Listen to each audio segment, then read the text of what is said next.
And so just keep that in mind. And at this time, I would like to go ahead and introduce our speaker, Rebeka Garcia Cook. Rebeka is an epidemiologist and health educator with 18 years of applied health, public health experience and consultation. In addition, she's a certified business and leadership coach through her firm, Greenboat Executive Coaching and Consulting. And at this time, I am going to go ahead and make Rebeka our host and invite her to join us. Thanks. Thank you, Brandy. Thank you, Brandy. I'm going to go ahead and share my screen here with you.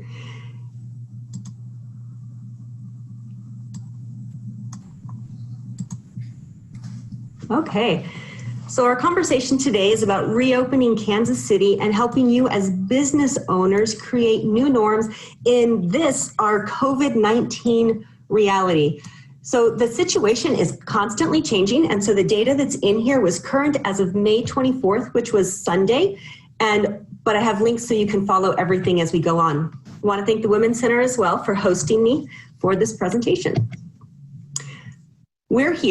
I'm here to help you reopen safely, but also as a leader, I want you to have confidence and clarity as you're making the decisions you need to make to reopen your business. In all of that, you also have to be tremendously agile and flexible and adaptable as you have been the last 12 weeks, because as you know and I know, this situation just keeps changing. So there's the what you do and then there's the how you do it. This is interactive. We have a chat box. Our chat box is manned. I want you to go ahead and post comments so we can see what you're thinking, and I want you to participate as we go forward. If you have questions, go ahead and put them also in the chat box, and we'll have time for question and answers as we move forward. We're in a pandemic, y'all. It is a global pandemic. It was announced by the World Health Organization in mid-March that this was something that was far beyond just a global concern. This was definitely a pandemic. It has impacted over 200 countries, and we're in it. And we're going to be in it for a while. And that's why we're hosting this today, is to help you figure out how to move through it. Currently, we are in a state of emergency in Missouri. That's going to happen until June 15th. And yesterday, Governor Kelly announced Kansas will remain in a state of disaster until June 10th. Now, this has been going on. We all started our lockdown in mid-March, about 10 weeks ago. You made it, guys. You helped flatten the curve. We did not overrun our healthcare system. But this is an ongoing situation. This is currently happening. And when you look outside on this really beautiful day and you see sunshine and you see flowers and you see birds, there's also this sense of dissonance of, is this really happening? Yes, you are currently in an emergency situation. There have been over 100,000 deaths in the United States. This is ongoing. It will go on, and you'll be making some changes. We're going to talk about safety, but when I talk to you about safety, I really want you to understand that safety is just a freedom from unacceptable risk. We're going to be talking about what are risk factors for COVID-19 and how you can mitigate them. But ladies, there is absolutely no such thing as zero risk. Zero risk is not possible. The risk factor for COVID-19 is breathing. So any person who breathes can get COVID-19. So there is no chance that we can have a zero risk factor in this situation, but we are going to work to mitigate your risk and to reduce your risk. As you make changes in your workplace, there's going to be the what you do, and there's also going to be the how you do it, because you are going to be leading and making changes that are going to impact entire systems and people's lives, and how you do that is really going to impact your business. So I'll be talking to you about how you do the what you do in this as well. That's part of the coaching part. My name is Rebeka Garcia Cook. Like Brandy said, I've worked in the field of public health for almost 20 years. I'm an epidemiologist and a behavioral scientist. I've had my own consulting business for about 20 years, really focusing in on employee wellness and making sure employees are holistically well. From that, I moved into executive coaching because I realized a lot of times people knew what to do, but they always didn't know how to do it in a way that worked with the systems they were around. So I moved into executive coaching. I also have a background in biology. So I'm here for you. My education is here to serve you. My purpose is to help systems have better outcomes. So I want your systems, your family, your business, your leadership, your community to have better outcomes. And that's what I do as a coach and as a consultant. On the chat board today, you already met Brandy. Brandy is with the Women's Business Center. She's handling any kind of logistical questions you might have, any problems you might have with Zoom. Go ahead and direct them to Brandy. Also on the chat board today is a longtime colleague of mine, Dr. Christina Brunt. I believe she's listed as a host. She's here to man any questions that you have. If you notice there's a link you need and you're not sure where to get it, all of this will be both recorded and it's also going to be posted. You'll have the entire PowerPoint available to you. But Dr. Brunt is available for you. Dr. Brunt is available for you. If you guys would all just say hi in the chat box, that would be a good way to connect. Okay, there's a lot of have-tos in this situation. There's a lot of legal directives that are going to come down, and the ordering that you need to follow when you listen is first anything from the White House. Anything that the president says is going to be first and foremost what we do. And he put us into a state of emergency when we had our initial lockdown. And then underneath him, each state has the ability to put in even tighter restrictions. Every county can make even tighter restrictions. Every city can make them even tighter. If you are part of an industry, they're going to have very specific guidelines for your industry. And if you've chosen to be a part of a professional organization, those are also guidance that you will be following. So there's a series that you'll be following. Kind of a simple way to remember it is the highest up is typically the very least restrictive, but in your case, you have to follow the most restrictive guidelines and always follow your local laws. And that's going to vary by the city and the county that you are living in.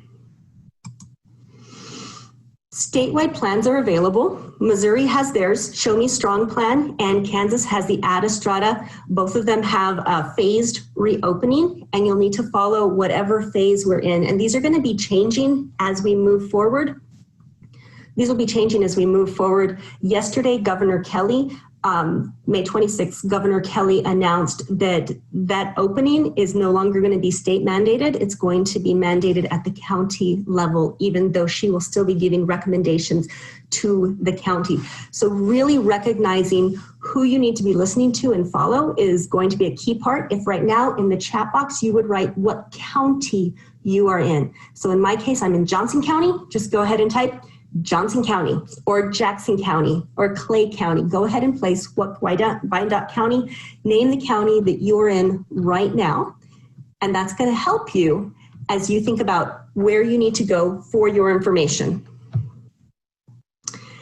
So there's a lot of have-tos. There's also get-tos. You started a business. You have a business because you have a passion in your heart, because there is something you do that you contribute to the world that nobody else can. And so you get to continue to live into that in this really crazy disruptive time. What you do, what you've created is tremendously important, and the world needs it. The world needs you and your business. And so you get to keep doing that in a different way, but you get to do it still. It's also a time to really value the people who are a part of your organization, be it your employees, your suppliers, your clients, and everybody connected to them. I like systems, but everyone connected to them. This is a time to really say, this is what's important. And in this too, you get to be creative, and you also get to see opportunities. Feels like you have to, but you also get to. When else have you had so much change happen and people expect it to happen? That's kind of a unique place to be.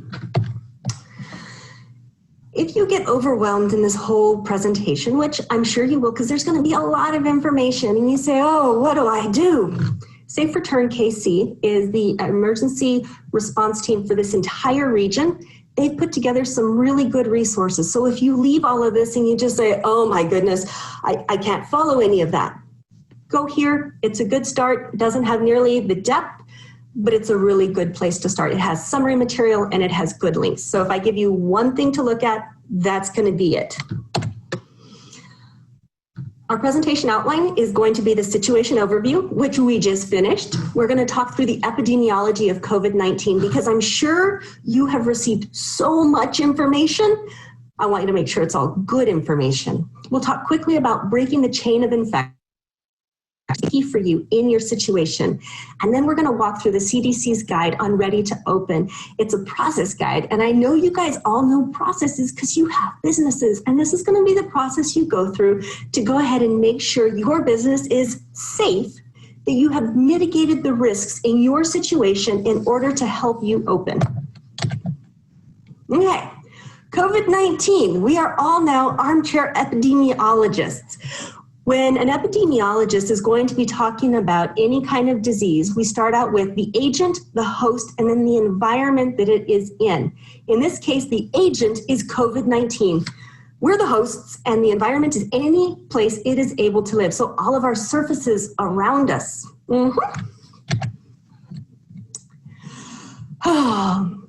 COVID-19 is a respiratory illness, which means it works with our lungs. It's a novel virus. It emerged in China at the end of November, beginning of December in 2019. If it was a business, we would say it pivoted. It pivoted from bats into people. And man, again, if it was a business, we would say it had a phenomenal market takeoff. It has covered the world in just a few months.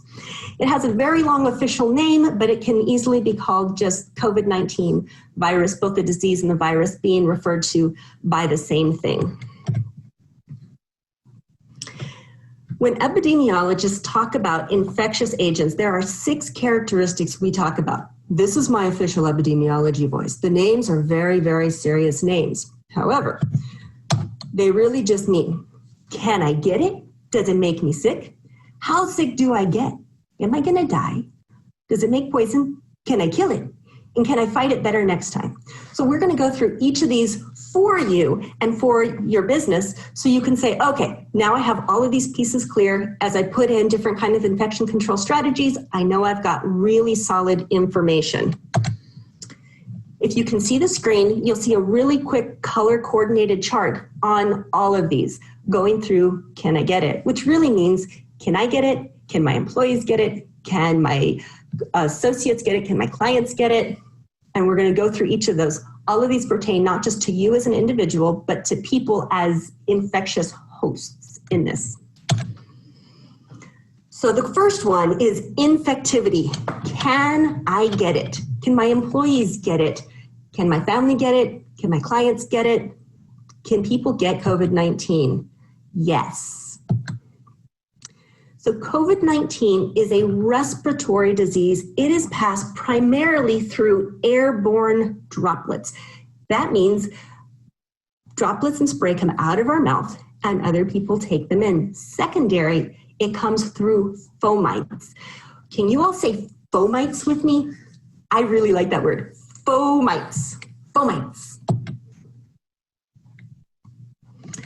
So we all, because we all talk and breathe, secrete respiratory droplets, and we do it through coughing or sneezing or yelling, anything that occurs with our mouth and our respiratory system. It also happens through talking. Now, our droplets go about 6 feet if we're coughing, sneezing, yelling, or singing. You guys all know this. Actually, if you think back to middle school, I'm sure you remember a teacher. Yeah, the teacher with the splash zone. The teacher where nobody would sit in the first 1 or 2 rows because as they talked, there was this stream that went out from them. Yep, you remember that. So do I. We all do that. We all are projecting as we speak, as we sneeze, as we yell, anytime we do it. We are projecting that, and even as we talk. And not only that, other people are taking that in. That's kind of gross. Yeah, but that is how COVID-19 gets passed from person to person. We talk, we yell, we sing, we shout, we sneeze, and other people breathe it in, and then it gets down into their lungs. So that is the primary way that it's passed, is person to person. Really good news. Droplets obey gravity. So when they come out of our mouths, they fall down.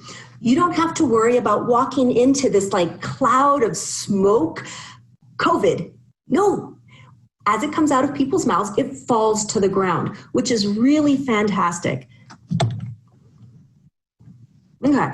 So you can also get it from inanimate objects that become contaminated. So if, let's say, I'm talking and I sneeze, then my hands are now contaminated, and anything I touch, like, hey, can I borrow your pen?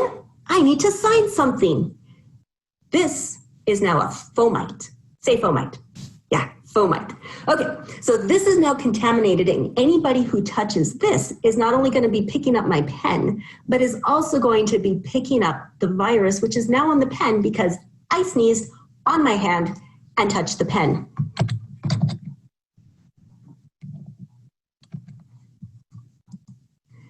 Now, anything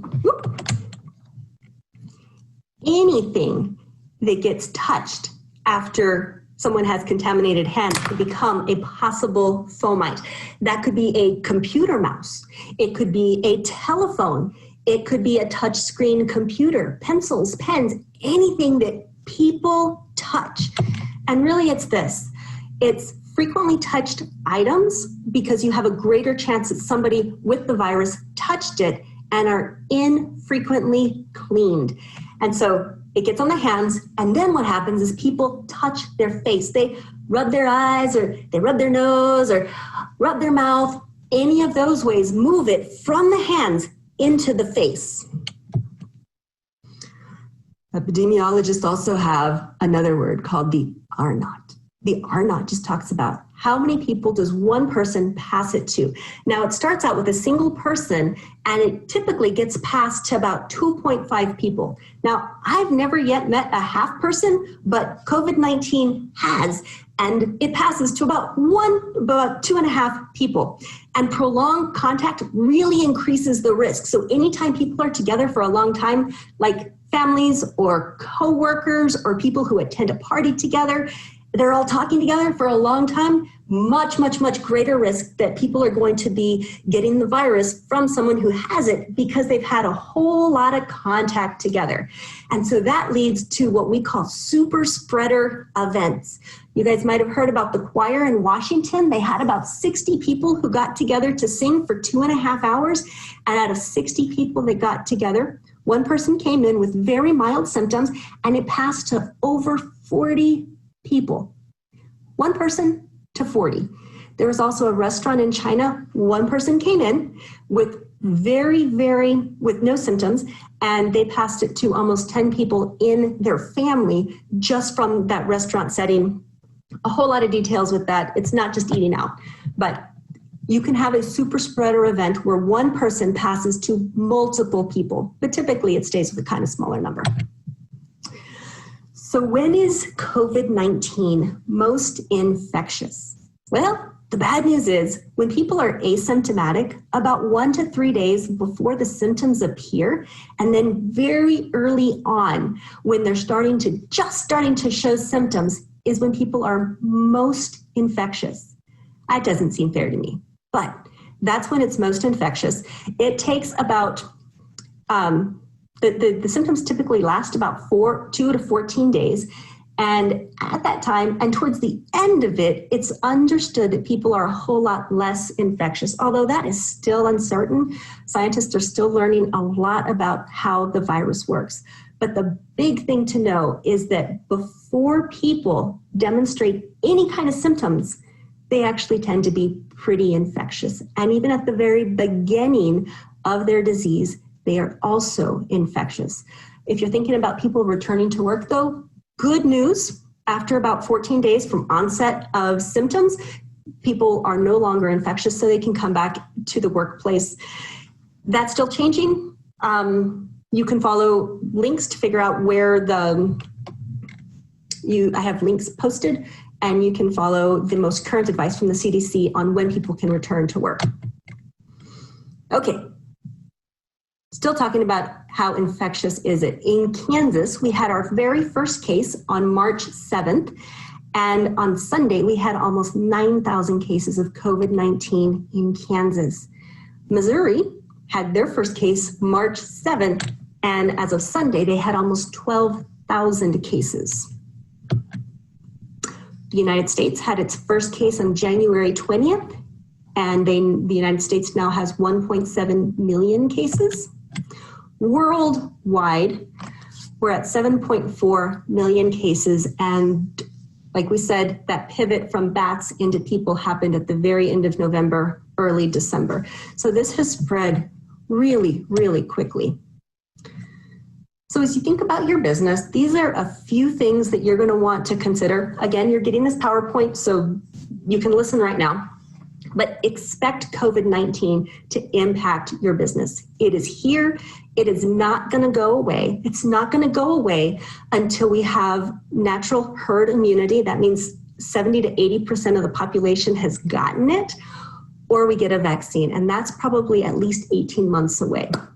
Prepare for absenteeism in yourself, in your suppliers, in clients, because it is here. Expect to change how you do business, which is why you came today. Really, any kind of in-person interactions are going to be key. Focus on those who have those direct contacts rather than, oh no, I walked past somebody. But the direct contact is really what you want to be looking at.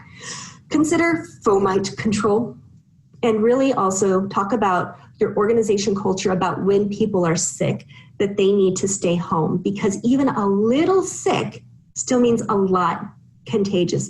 And for you, my dear business owner who works so hard and puts in so many hours, you too, when you're sick, you need to stay away from other people. That's going to be hard.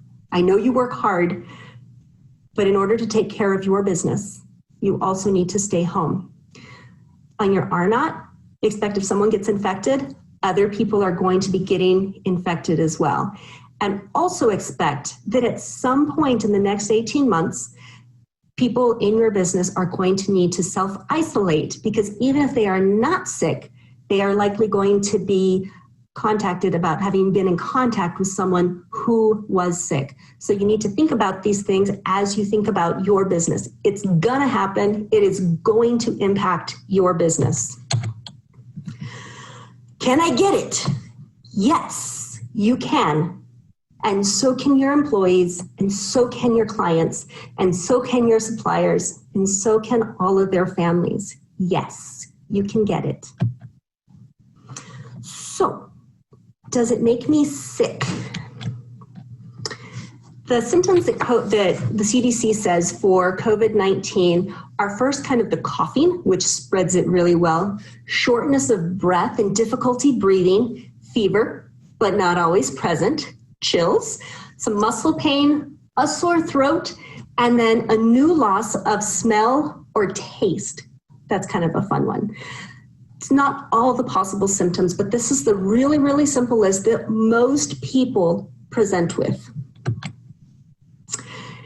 Here's a much more complete list. So mild, moderate, at a severe level though, the virus goes into the lungs and people can develop viral pneumonia and have trouble breathing, and then they also have persistent pain in the chest.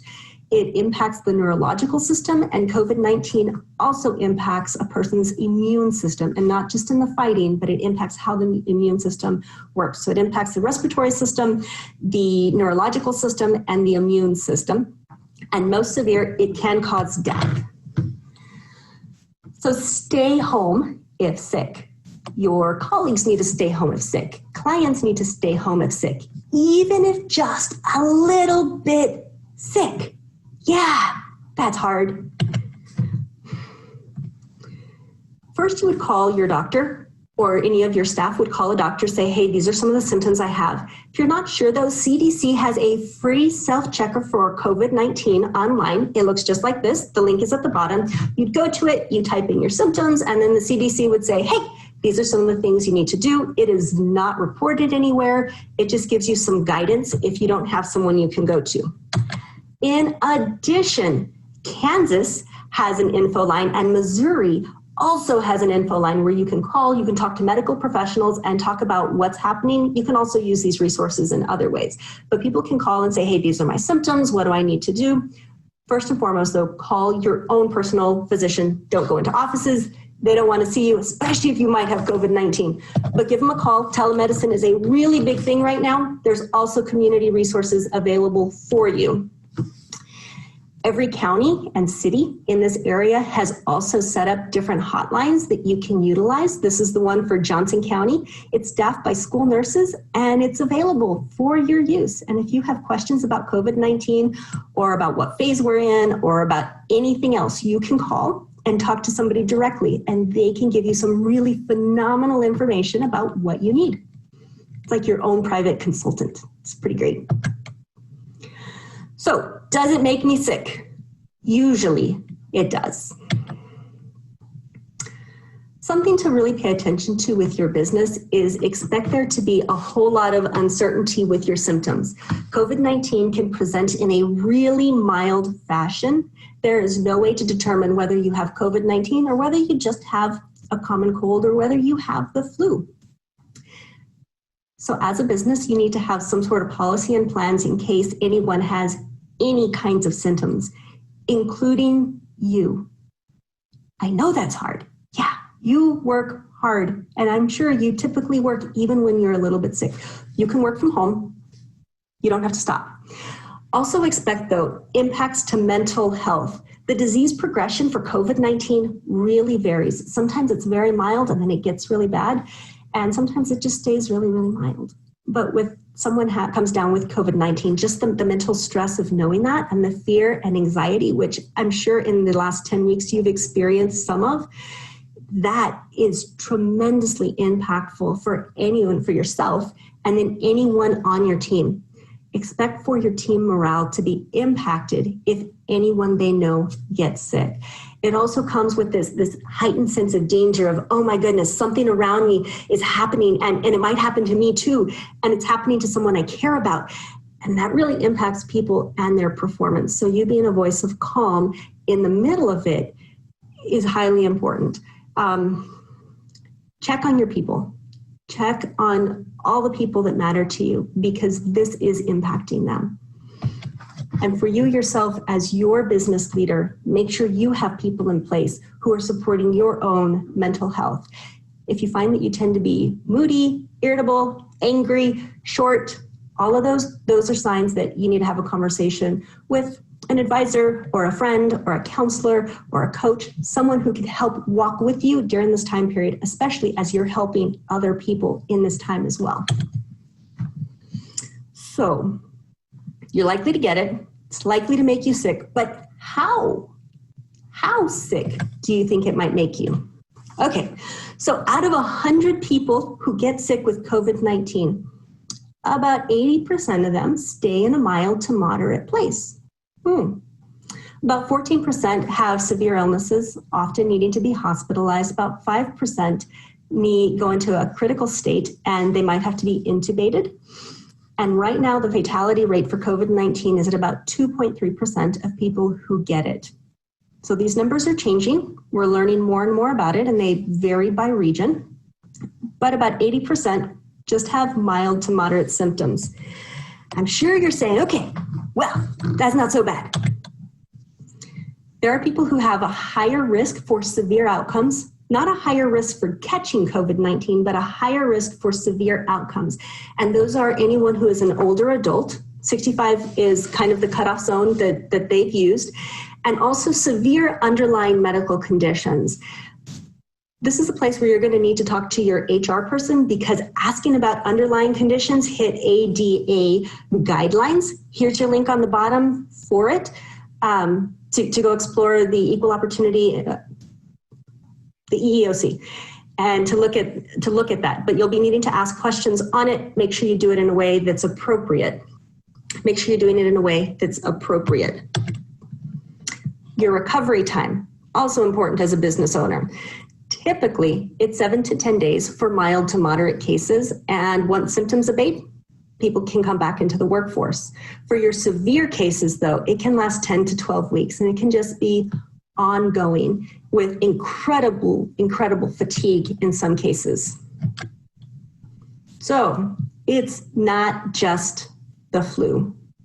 In the United States, we've had almost 100,000 fatalities. That's a whole lot of people. Sometimes people say, yeah, but that's probably not any worse than it was. If you look at this graph right here, on the far right-hand side, what you see are the excess deaths that we've had in the United States because of COVID-19.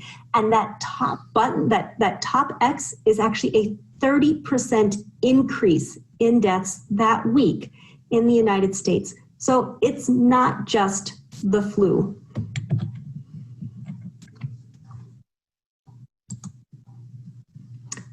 If it's hard for you to look at numbers, I want to introduce you to Susan.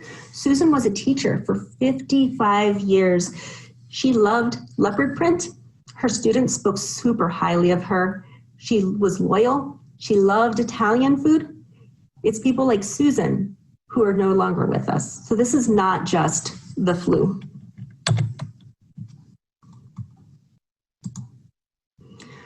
So how sick does it make me?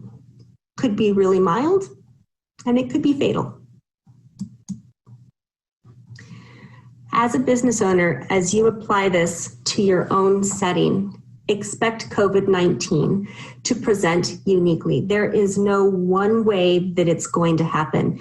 People might be just fine, and they might have a little bit of a stuffy nose and a sore throat, and they can continue to work from home with no problem whatsoever.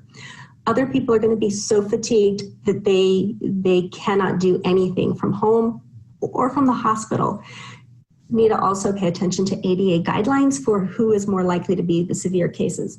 So your time off for sick leave is really going to vary. We'll talk about policy for your business later. Some people will have some really, really severe outcomes to this. And even if their disease is not as severe, realize that it can have a long duration, and it can also cause some long-term neurological damage in people who get COVID-19. I have a link in here for CDC return to work guidelines. We also talk about that in multiple places moving forward.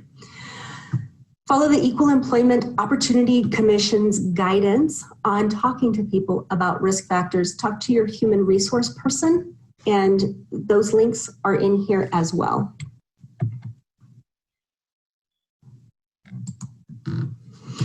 Toxicity. Epidemiologists ask about any disease agent. Does it make poison? Nope. Hey, guys, it could be worse. COVID-19 does not make poison, so we can pass that one on. But can I kill it? Yes and no. So going back to our epi triangle, we have our host, our agent, and our environment. We want to kill the host when we want to kill the agent, so it doesn't kill the host. We want to kill the agent, whether it's in the host or in the environment. So in the environment, it's actually pretty easy to kill COVID-19. Soap and water is incredibly effective. There's lots of disinfecting agents that can tear it to pieces. Time will kill COVID-19, and also high temperatures. I love how soap works. Soap is attracted to the fatty membranes on COVID-19. And so when you put soap and water on your hands and you start washing, you are actually tearing apart the virus. And if you have a pretty active imagination, as you're sitting there rubbing, what you're actually doing is creating all these like multiple explosions of the virus. It can't handle it. It just gets pulled to pieces. So wash your hands.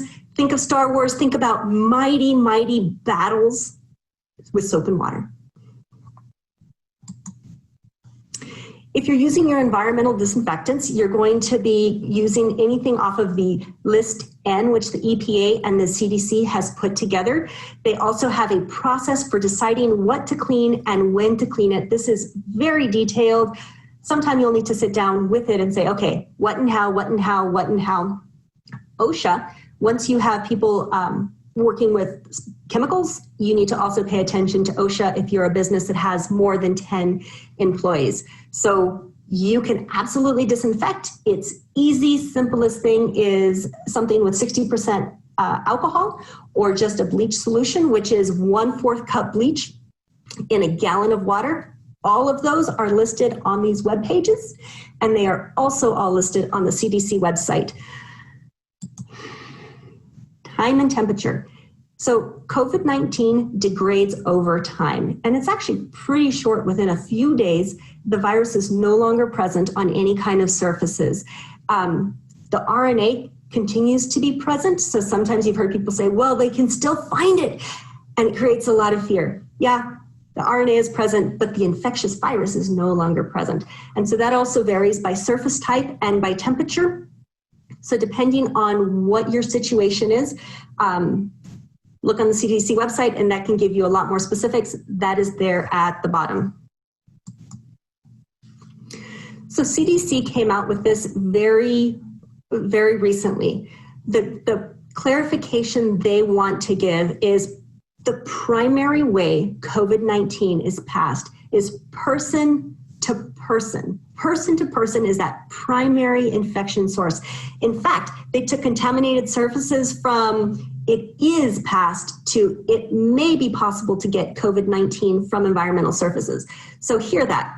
Person to person, as you're thinking about how you're going to be reducing risk factors, person to person interactions, first and foremost. And then absolutely, you still have to clean. You're still required to clean. You still need to clean, but that's secondary. Spend your time on person to person interactions. So can I kill it once it's inside of me? Sorry to say that there are no specific medications at present to treat COVID-19. Right now, you just treat the symptoms the way you might treat a cold or a cough. It's your immune system that's going to be fighting COVID-19. So any kind of good health practices are helpful because they boost your immune system. You want to make sure you get good sleep, you're eating really healthy, you're getting your exercise. Those things are all going to give you a stronger body. But aside from that, there's nothing else that can be done. There's not yet a vaccine available to help boost your immune system and help recognize it and fight it better. That will probably take about 18 months at the very soonest to be out. So can I kill it? In the environment, yes, you can. In people, nope, not yet. So your business application on resistance, you are going to need to enhance your cleaning processes. You need to talk about organizational culture for your hygiene behaviors. That's a really fancy way of saying cover your mouth when you sneeze. Preferably not your hand, like a Kleenex, or sneeze into your cough pocket. Personal hygiene around your respiratory system is important. Legally, OSHA has guidelines for employers about the cleaning process and also how your employees are going to safely use chemicals if you're having your employees do it versus like a cleaning company, because then they would be responsible there. There's a link for you.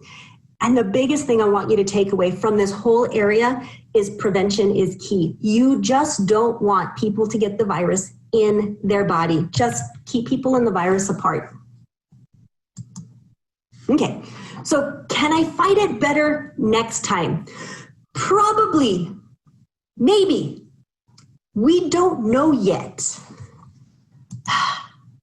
There are a lot of knowns about COVID-19. This just started in December. There are no experts on COVID-19. There are a ton of research studies, but they're all brand new and they're all at the beginning stages and they're all just adding to the information. But there are so many unknowns. What you need to do is to be familiar with quality information sources. The Centers for Disease Control, first and foremost, they're going to be the place you go for information. World Health Organization. Yep, right after CDC, follow anything the World Health Organization says. The Missouri Department of Health and Human Services has a fantastic COVID-19 page, and so does the Kansas Department for Human Services. Those are going to be the places you go for accurate information about COVID-19 for your business. And because there are so many unknowns, give people grace. Give yourself grace. You've never done this before. You've probably never experienced a pandemic at this level. This can be incredibly overwhelming. The situation is constantly changing. Acknowledge that. Simply say, wow, This is hard. And when you acknowledge that this is a hard situation and you're uncertain, that clears up a bunch of the mental clutter, and you're actually going to be able to make the decisions you need to make. It's going to give room for creativity. So if you're feeling overwhelmed, reach out to a friend or an advisor or a colleague or a coach or a counselor. Reach out. You need those relationships. Hold space for big emotions in others. And if you're holding space for big emotions, you need someone to hold space for your big emotions.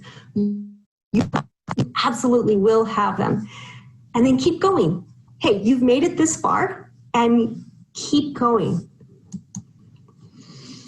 So when we talk about infection control, it focuses in on 6 areas: the agent, the host, and the environment, which we've already talked about, and then how it passes between them. So the portals of exit, which is the mouth primarily, and then the mode of transmission, how it gets around, which a lot of times are those droplets and those fomites, and then the portal of entry, which is other people's respiratory system, mouth, nose, eyes, anything connected to the mucous membranes. We're not ingesting it. If you eat it, that's not as big of a deal. It's if you inhale it and get it into your lungs. That's the place. It doesn't go in through your skin, so wearing gloves doesn't keep it out of your skin. Your skin is already phenomenal at keeping it out and keeping other things out. So when we think about what we need to do, it's going to be putting these different things in place. And as you reduce the risk in your very specific situation, in your business, you're going to be thinking about, okay, how do I keep it from going out? How do I keep it from coming in? What do I do about fomites? Yeah. So a really easy rule of thumb, the more time you spend and the closer the space you are to anyone who is infected, the higher your risk. Also, interacting with more people raises your risk, and inside is riskier than outside. Time, space, people, place. Those things are going to impact your risk. And so I want you to take a second and I want you to think about, what is your risk tolerance level? Remember, we started out saying there is no such thing as no risk. No such thing as no risk. We have an infectious agent. We are in a pandemic. It makes people sick. What's your risk tolerance level? If you are risk intolerant, you want to go back into lockdown mode. Being that you're here today, I think you probably have some risk tolerance because you're listening and you're saying, okay, how can I do this?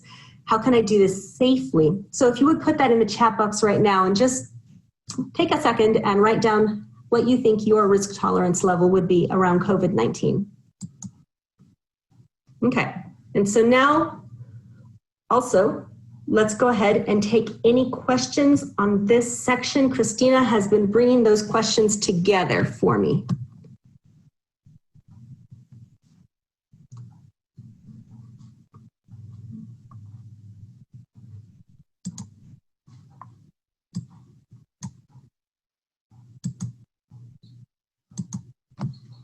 Okay. Are there any questions so far?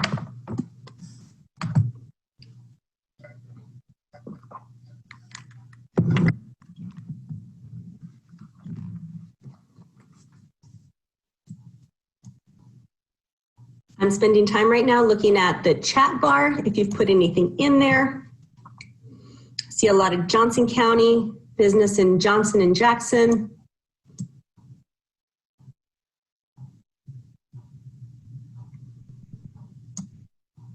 What questions do you have on the information we've shared so far?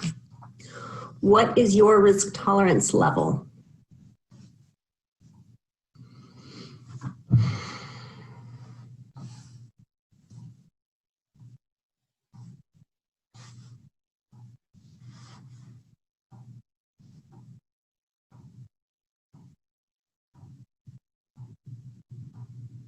Okay, still working remotely, not really going out.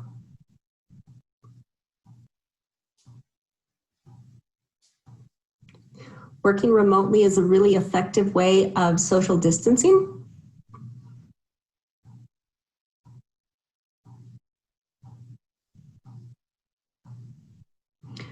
For myself, with my consulting, I've moved all my businesses, all my clients online, which I do consult internationally. So I've already been working with an online platform.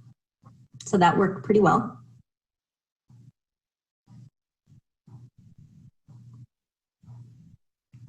Okay. Any other thoughts as we wrap up this first portion?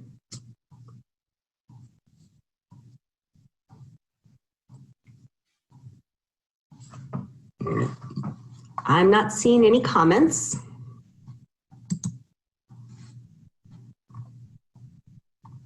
Okay. So we're going to go ahead and switch into section 2 of our presentation. Give me 1 second. Let me share my screen again.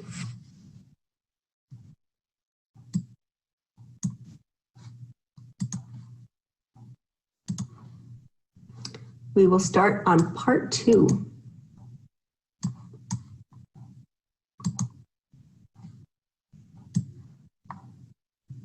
Okay. Getting a question from Dr. Brunt. I'm going to check that real quick. Okay. All right. So our second part is really going to be about applying what you've just learned.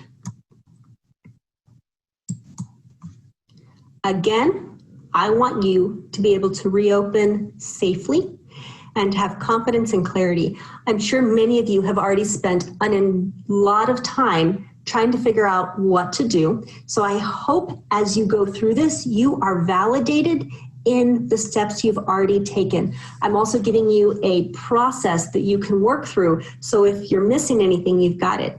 There's probably some new information as well. And again, this is to help you be agile, flexible, and adaptable so you and your precious, amazing, fantastic business can do its best in this really confusing time. We're talking about mitigating risk, which means reducing the risk. Zero risk is absolutely not possible. You're in a pandemic. It's going to impact you. It is not contained, and there's a high likelihood we will have future waves of this. The good news is you have already experienced lockdown. You already know what it's like. You have already come this far. You know how to get through it because you've done it before. You are more resilient than you think you are, and you have the capacity and the ability to do this hard thing. So we are likely in what would be called wave 1. We've gone through our epi curve. I'm sure you've seen lots of those and the whole talk of flattening the curve. We are about where the blue arrow is. We've come down, we are de-escalating, and hopefully that continues to go down and COVID-19 goes away. That's kind of wishful thinking. It's not going away because it's so infectious and it's all over the world. It is not contained except in a few isolated countries. It is all over the world, so it will continue to impact us moving forward. We are going to go through the CDC decision tree guide, and this is just a simple process to say, can I reopen? Have I done all of the steps? Here's a link. And this is a process you can use in your own business, validating the work you have already done, making sure if you're missing information, you're going to be catching it right here and right now. Again, legally, follow all the directives from all the people who are giving you information. Thankfully, they all align. That's really helpful. And they kind of boil down to stay away from people as much as possible. That's kind of your guidance. Legally, a lot of people are not giving a strong legal ramifications yet. It's more the natural consequences of getting sick. That's what's been happening at present. Not to say that that won't change, but follow the legal directives from all of the people who are speaking in. I also want to affirm that this is a really hard situation. You are also not alone. in this. I've given you lots of resources that can help you, that are a phone call away, that are a chat board away, of resources where you can call immediately and say, hey, I'm confused, I need help, I need to reach out. You can do hard things. You've already made it through 12 weeks of pandemic. You can make good choices in regards to your business. You can look at all of this information and you can make good choices to protect yourself, your workers, your business, your clients, and all of their families and your community. You can make good choices. And I also want to promise you that this will end. The COVID-19 epidemic will not last forever. It will end. It'll take a while, but you can do it, and so can your business. So moving through the different gating criteria, the gating criteria actually came from the White House, and so every state has created their own gating criteria to move from one phase to another. Simply that means the number of restrictions that are in place change, and they change over time, and they change by very known metrics.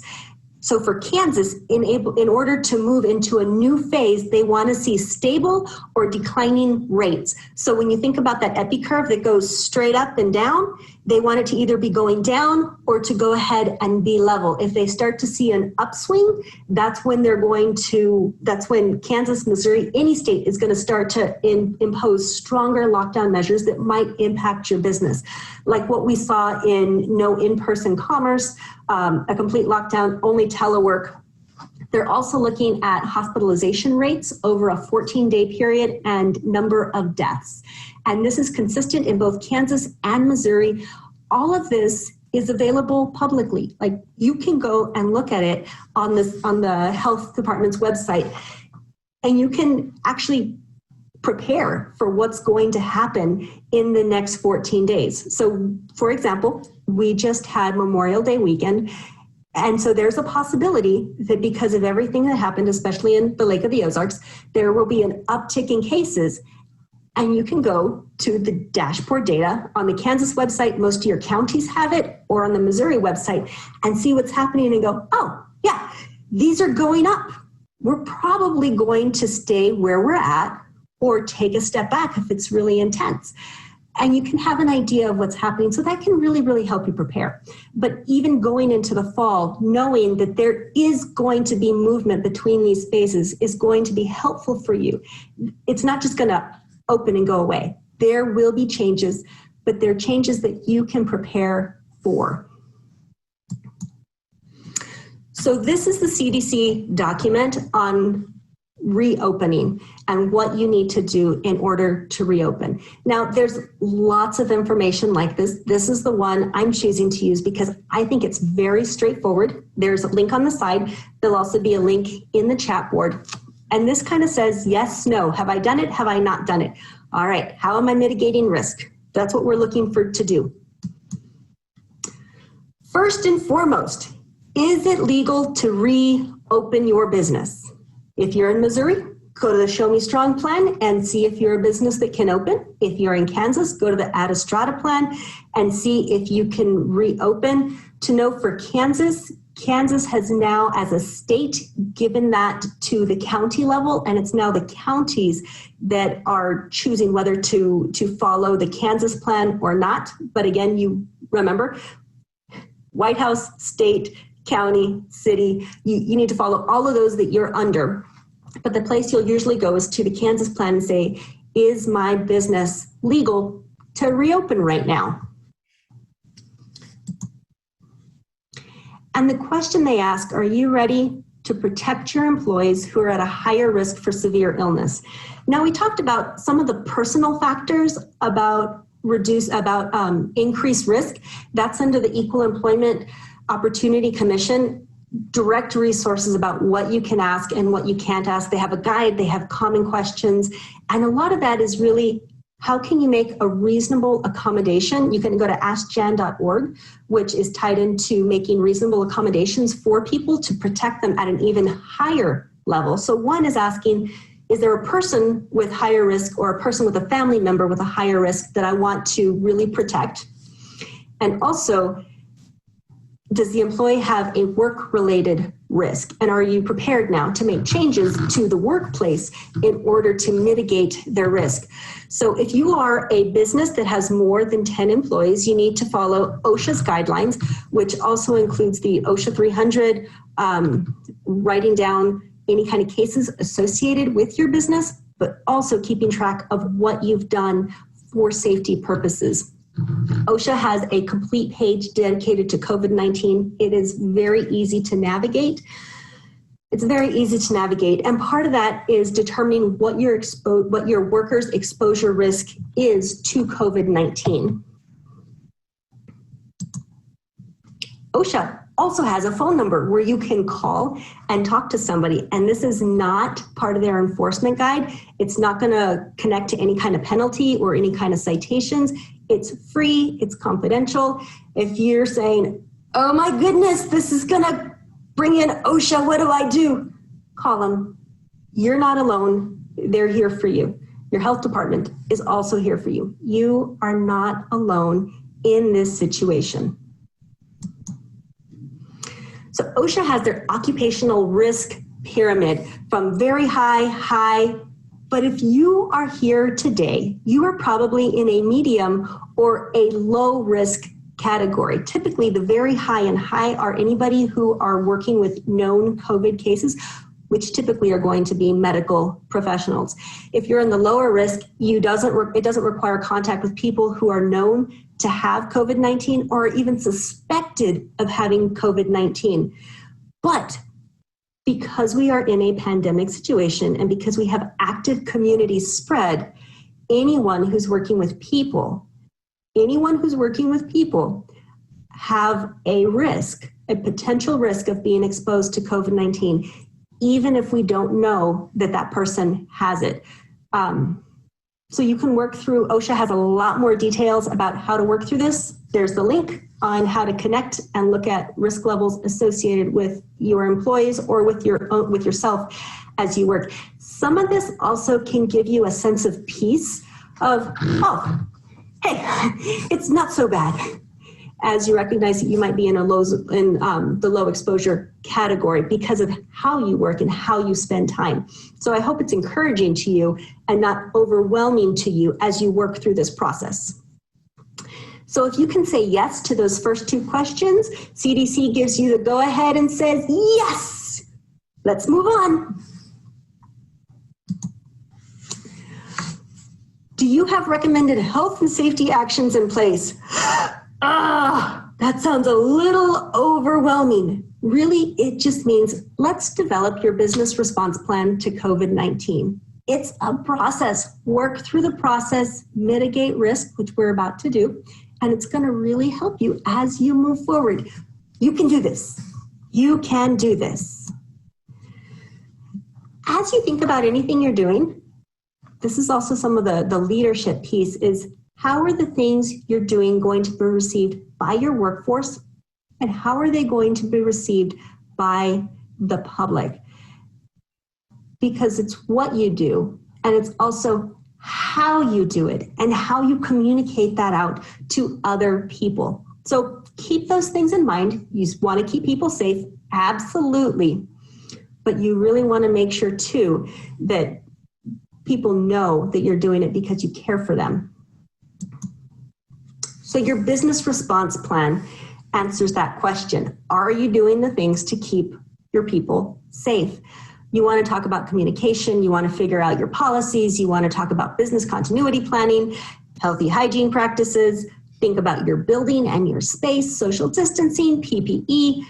All of that's in there. Feels a little overwhelming. It's here. You can go through the process.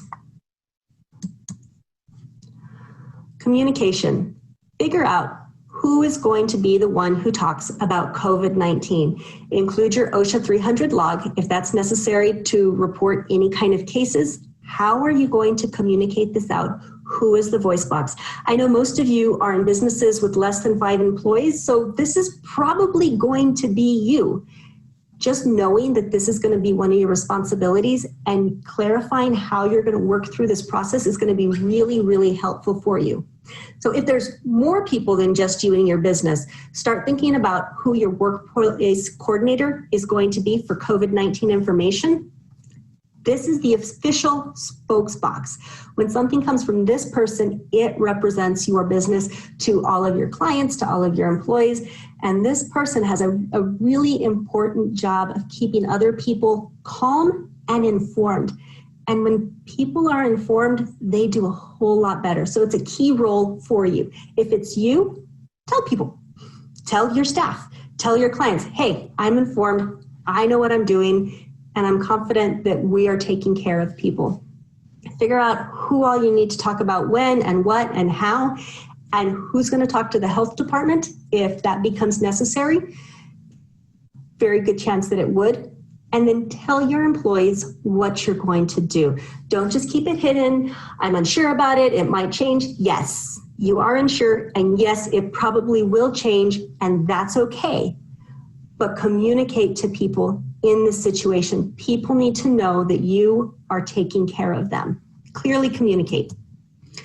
You want to inform your workers because your informed workers are going to feel safe. And people who safe are going to do better, and they're going to be happier, and they're going to work better, and you're not going to get complaints, and life will just be better. So communicate with people, and because they matter to you, communicate with the people who are around you.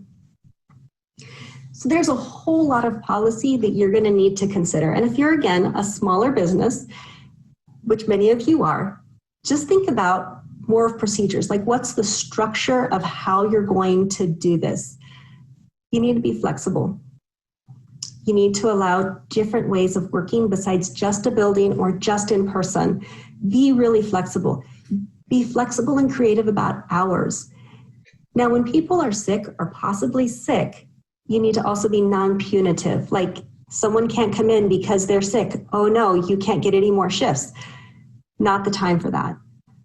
If people are sick, they need to stay out of your workplace because of the danger and the risk for you and for your clients and for anyone else. As you think about your travel policies, think about international travel. If you are traveling internationally, or if anyone on your team is traveling internationally, consider that they might have a quarantine time going into a new country, or they may have a quarantine time returning from a country. Figure out what's non-essential travel. What can you do via Zoom? There's lots and lots you can do in this format. If you've typically had employees sharing vehicles, how are you going to reduce that risk? There are ways to do it. But how are you specifically going to do it? If you're going to put in some sort of health checks, which it is recommended that you have some sort of screening process, how are you going to do it? Just making sure you have a structure for how you are going to keep people safe. Those are your policies and your procedures, and do those. And then once you set them, make sure you communicate that out to all your employees. Also, if you're a business that provides insurance services, if there's any kind of employee assistance services, especially for mental health, make sure your people know about them. Take care of your clients, your employees, and their families. As you think about continuing your business during this time, figure out what is essential, what is absolutely essential, both in employees and in their functions. Figure out what can be reduced as far as risk goes, both in function and in your employees. How can you make these essential functions safer? And you're protecting your business, and you're protecting your employees, and you're protecting your clients. And the world needs what you have. So how are you going to protect what you deliver? Think about all your supply lines, depending on your business. Think about your supply lines, because those businesses are likely going to be impacted as well. Prepare for absenteeism. Prepare for significant absenteeism. When people are exposed, they go into isolation for 14 days. Same thing happens with your distributors. Those supply chains can go into isolation unless they're a critical service for up to 14 days. Change the way you need to do business. Lots of thinking and creativity. Now, you've probably done a lot of this. Expect it to continue. Also, it's not all gloom. Look for opportunities, because there are opportunities in the situation. How might your business pivot? How might you find a way to serve in this time of complete confusion? Yeah, there are opportunities. Think about how you can meet people's needs very uniquely in this time, because it is possible. And I believe that there's ways you can do it. Okay, healthy hygiene. Going back to kindergarten. Let's all wash our hands. Lots and lots and lots of hand washing. Again, we wash our hands. We have this epic Star Wars battle of coronavirus being torn to pieces. It's just hand washing. It's very simple.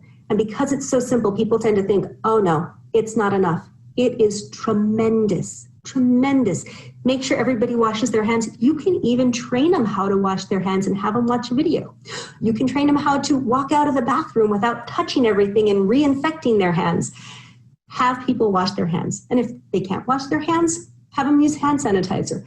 That's effective, but not nearly as effective as washing their hands. You don't get the Star Wars battle if you're just using hand sanitizer. Our cloth face coverings are also a way of keeping the virus out of the environment. What you're doing is blocking that virus from being transferred out.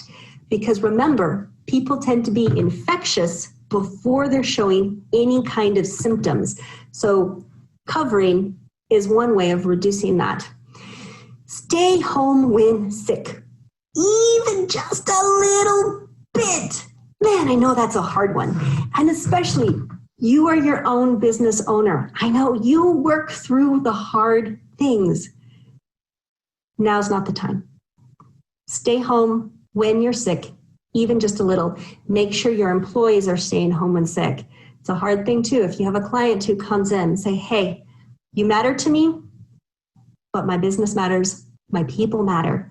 Now's not the time for us to have this face-to-face interaction. Go on Zoom, go on any other platform, give them a call. Maintain space. You don't want that face-to-face interaction. Training.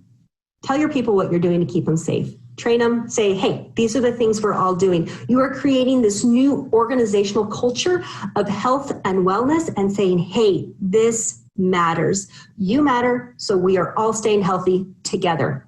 You can probably add cues to action. You've seen them already. They're going to be signs all over. Put signs up, put signs in the bathroom, wash your hands, or auditory. You hear these a lot. One note on these, the longer that they're there, the more people tend to just tune them out. So if you're going to use cues to action, change them occasionally, because then there'll be a new thing that people go, oh yeah, wash my hands, good thing. When you think about going back into your building or going into, this is your building, because this is the space that you occupy. You're going to enhance your cleaning and sanitation processes. And really, that goes to frequency. You're going to do it much more often than what you've been doing it. Now, it doesn't have to be after every single person. CDC has guidelines on how to clean, and most of it is what you're doing already, but especially during this time of community spread, you're going to want to increase that and figure out what that's going to look like for your business. Figure out who's going to be cleaning, and is that going to impact OSHA? So list N is going to tell you what you can use to completely disinfect. Train your staff, and if you're having your staff clean with OSHA, you also have to tell them about what they're cleaning with, and you need to provide them with PPE, which is usually gloves, when they're using different kind of cleaning materials. If you have the ability to put in touchless systems like touchless trash cans or touchless doors, you can also have doors that have a foot opening piece at the bottom or touchless sinks. Those are helpful. They're not necessary. Again, this is you mitigating risk in your situations. There are so many things you can do. You can be overwhelmed. Make your choices, and it's enough. You've done your best. Do something, but make your choices and let it be. You also need to look at your building ventilation system. You want to make sure that has some new air that comes in, and you're not just recycling the same air in your building. You're probably going to be adding a HEPA filter. ASHRAE has a fantastic article about what you need to do with your building ventilation. Again, that's a secondary piece, Person to person is primary. Person to person transmission is primary. Person to person transmission is primary. Most often, people are going to get COVID-19 by inhaling respiratory droplets from other people. That leads to, how are you doing social distancing in your work setting, both for you and for anyone who's your employee or a client or anyone else? And simply, you are enhancing the space between people, because we know those respiratory droplets come out and they fall down. They come out and they fall down. So if you are separate from people, you are separate from those respiratory droplets. If you can't be separate, a physical barrier, phenomenal. Something like those clear plastic sneeze guards that you're seeing, yep, that stops it. If you're in different rooms, that stops it. Or just increase distance. So limit the number of people who can come into your work site. If people aren't there, they're not there. Encourage telework as much as possible. Just keep people apart. You can have drive-through windows, you can have pickup options, change the layout so people are further apart. Have people face away from each other, because again, it's the mouth. So if one person is facing this way, have someone else face this way. There are ways to keep people apart. However, there may be times when you want to have people come a little bit closer together. Be thoughtful. Again, you're talking about how much time people interact, how they're interacting. Just think about it. This is all how you are going to be mitigating the risk using social distancing. So the one piece with social distancing, the different government regulations are, depending on which phase you're in, some of them mandate social distancing. And then as you move into larger groups, that social distancing is also they still encourage social distancing, but you can have a group together that doesn't have to maintain that. But what you see with that is a contained group that can cluster together if there's an outbreak, but they want to keep it contained to a smaller group. So that's one of the pieces with the gating changes and moving through phases. They increase the sizes of those groups in case one person is infected, like it's a smaller group that gets infected. But you can think about that for your business as well. Reduce the number of contacts per person. Create small contained groups of contained people. If you're going to have people together, keep the same people together. Don't have people change. So if you're a business that delivers event supplies and you have everybody travel in vehicles and you have 4 teams in 4 vehicles, keep those people together. Don't let them intermingle. Make sure they work together. Keep them separate. And then your teams will be safe. Encourage telework as much as possible. If you are a consultant or a counselor, use digital platforms, especially if you're in person and you're using a mask and you can't see facial expressions. That makes it really, really difficult. So encourage telework as much as possible. Doesn't work in some of your businesses. Stagger work days, stagger shifts, stagger breaks. Just keep people apart. Close or limit access to communal spaces. Now that's hard because we are relational people. We are meant to be together. Oh, it's hard. I'm an extrovert. I love people. So it's really difficult to have that separation. This will end. This will not go on forever. And it's only during this time that we're trying to protect people. We're doing it for a short time. And then limit your large events, limit your large gatherings. If you typically have a large staff meeting or a large time where you bring lots and lots of people into close proximity for a long time, that can be hard. Okay, so add your signage, add any kind of cues to action, auditory or signage, but make sure you change them out so people still continue to pay attention to them.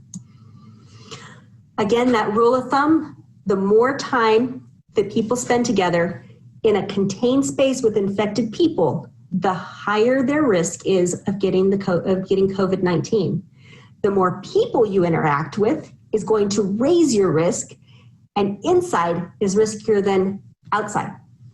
So go outside, get space between people, limit the time, limit the number of contacts, the new contacts that you have with people. These are all ways to help mitigate risk for you and your business.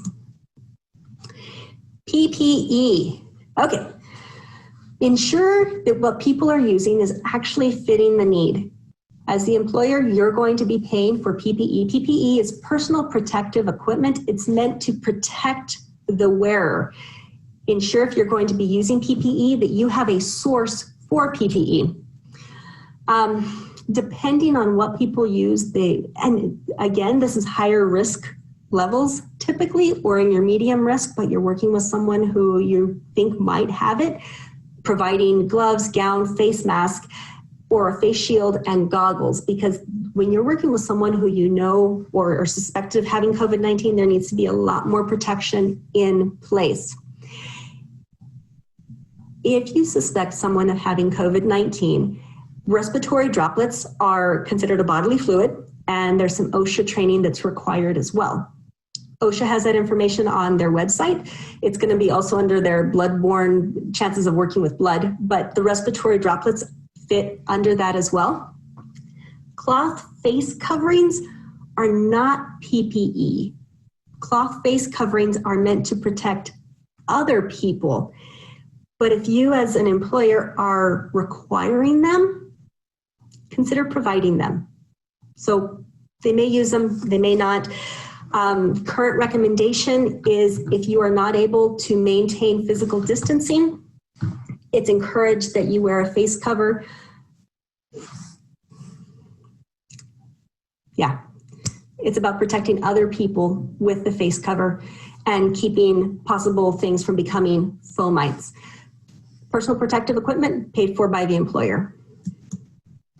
So if you can say yes to all of that, let's move forward in reopening safely.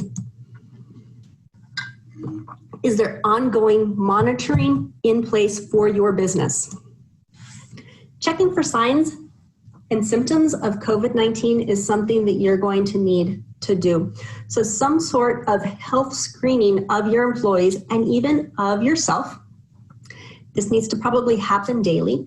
Some businesses, you are allowed by EEOC to do temperature taking, but there's a whole lot that goes along with that. You're going to need to look at practicalities, like are you going to pay people while they wait to get their temperature taken?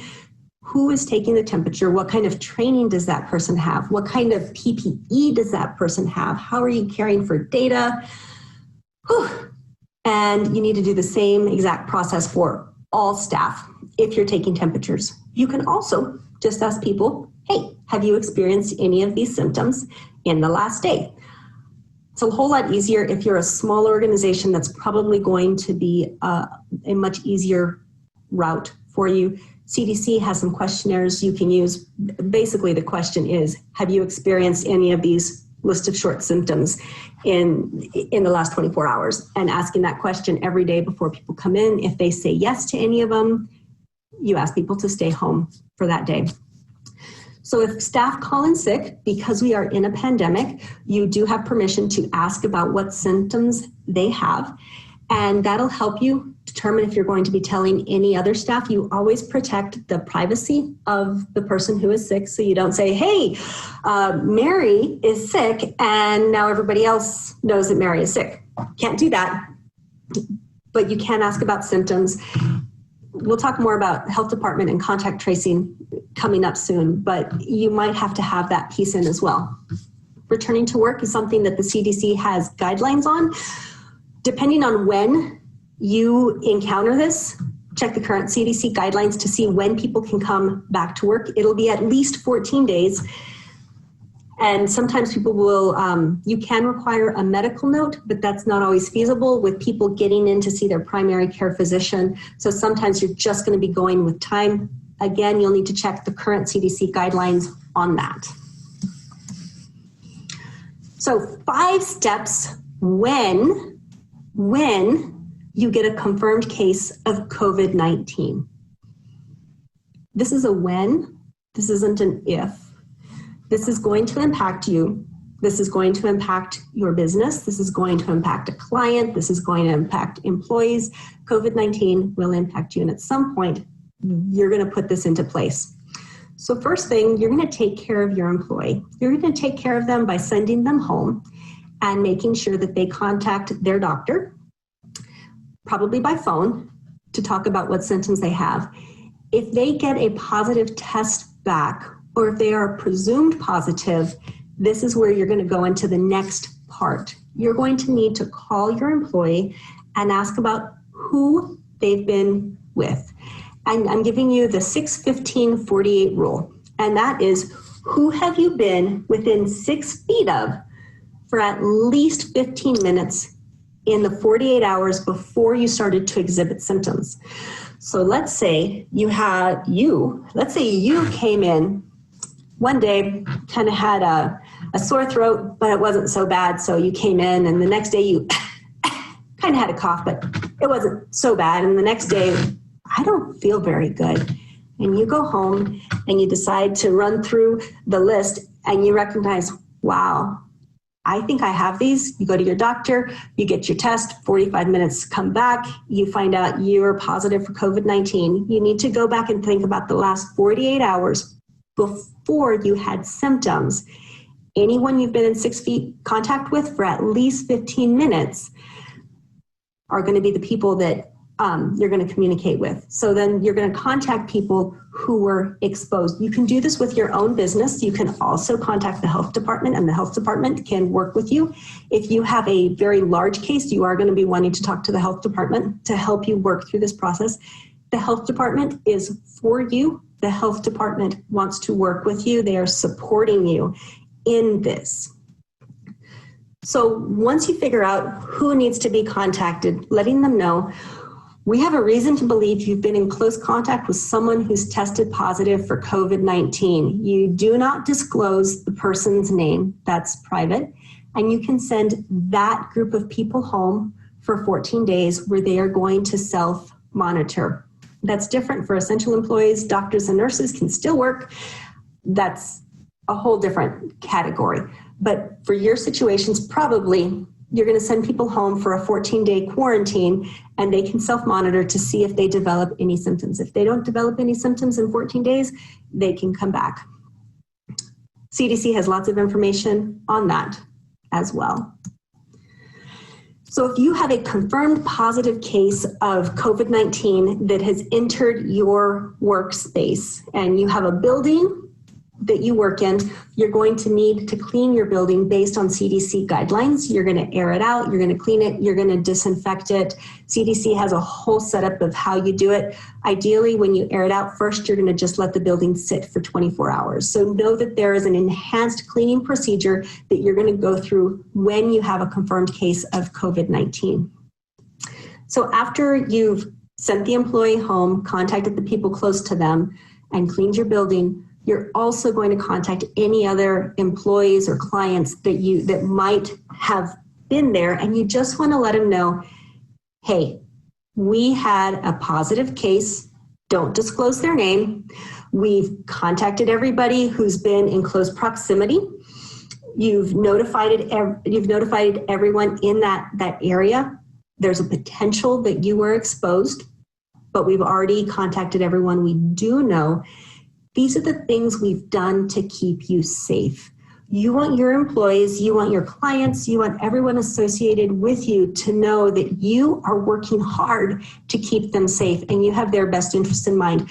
This is what we did to clean. We followed CDC guidelines. This place is ready for you to come back. If you have any questions, contact and give them a name, whether it's someone in HR, if you're the business owner. If you have any questions, contact me and I can help you. Ideally, you do this in person, but again, keep your social distance in this as well.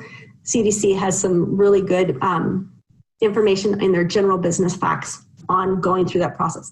This is a when. This is when this happens, not an if. So be prepared. Again, be prepared for working from home. Be prepared for isolation. Be prepared for communicating with everyone you are associated with. Hooray! You can open and monitor the situation.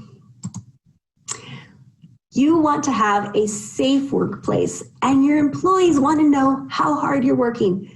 Tell them what you're doing. Tell them what's in place to keep them safe, that you have mitigated their risk, that you have their concern in mind, and they're going to be able to support your really important business that is needed. You can do this. Like, you can do this. Deep breath. This is a hard situation. You are in a pandemic. This is absolutely hard, and you can do it. You can follow the process. You can make good decisions for your business and for everyone associated with your business. So, what questions do you have? How can I support you?